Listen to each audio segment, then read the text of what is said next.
Hello students, this is advocate Neeraj Gupta.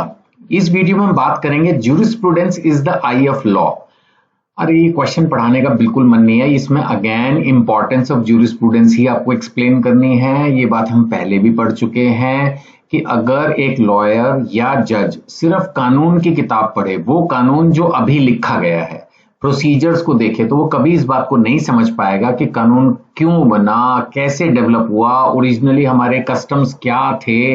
Historian school जो बोलता है आखिर कोई गलत थोड़ी है, कस्टम से तो बहुत सारे कानून निकल के आए, सारे नहीं बट बहुत सारे, है ना।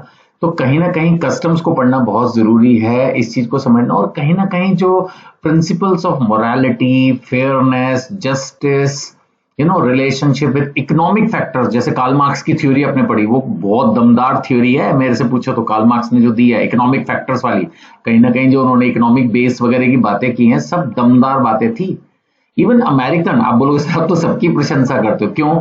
बातें तो सबने ही रेलेवेंट की है ना। अमेरिकन ज्यूरिस्ट ने कम बातें की हैं? अमेरिकन रियलिस्ट ने भी तो सही बोला ना कि सुप्रीम कोर्ट या कोर्ट के जो जजेस हैं, जो डिसीजंस दे रहे हैं, कहीं ना कहीं वही तो प्रैक्टिकल लॉ है, कहीं ना कहीं वही तो रियलिटी है।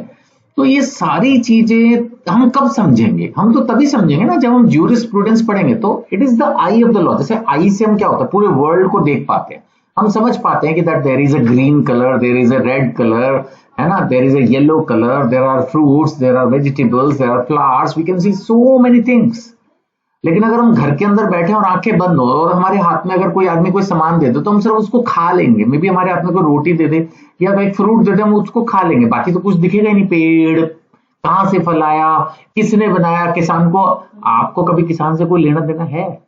किसान से आपको कोई लेना देना नहीं, आप तो फल ही खाते हो ना। लेकिन फिर भी आपने चाहे पिक्चरों में चाहे रियल लाइफ में एक फार्मर को फील्ड्स में काम करते देखा है।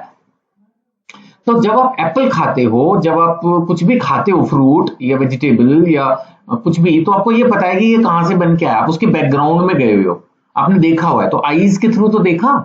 वैसे कानून की आईज क्या है? ज्यूरिस्प्रूडेंस। इसके थ्रू तो आप समझोगे कि अच्छा ऐसे ऐसे लॉ इवॉल्व हुआ, अलग अलग ज्यूरिस्ट थे, उन्होंने अलग अलग थ्योरीज दी। कहीं ना कहीं ज्यूरिस्प्रूडेंस ही तो गाइड करता है ना। फिर ज्यूरिस्प्रूडेंस इंटरप्रिटेशन में भी हेल्प करता है। जजेस को जब डिसीजन लेना होता है, कई बार कानून की किताबों से पूरी बात समझ में नहीं आती, तो उसमें फिर जो ज्यूरिस्प्रूडेंस है वो जजेस को भी इंटरप्रिटेशन, डिसीजन मेकिंग में हेल्प करती है। तो भाई jurisprudence is the I of law, बिल्कुल परफेक्ट है। इसको ज्यूरिस्प्रूडेंस की इंपॉर्टेंस के हिसाब से बढ़िया आंसर मैंने शॉर्ट में लिख के दे दिया। मैं तो कह रहा हूँ 20 नंबर में भी आ जाए तो पूरी ज्यूरिस्प्रूडेंस की राम कहानी, इसकी इंपॉर्टेंस, नेचर, स्कोप सब एक्सप्लेन करना है।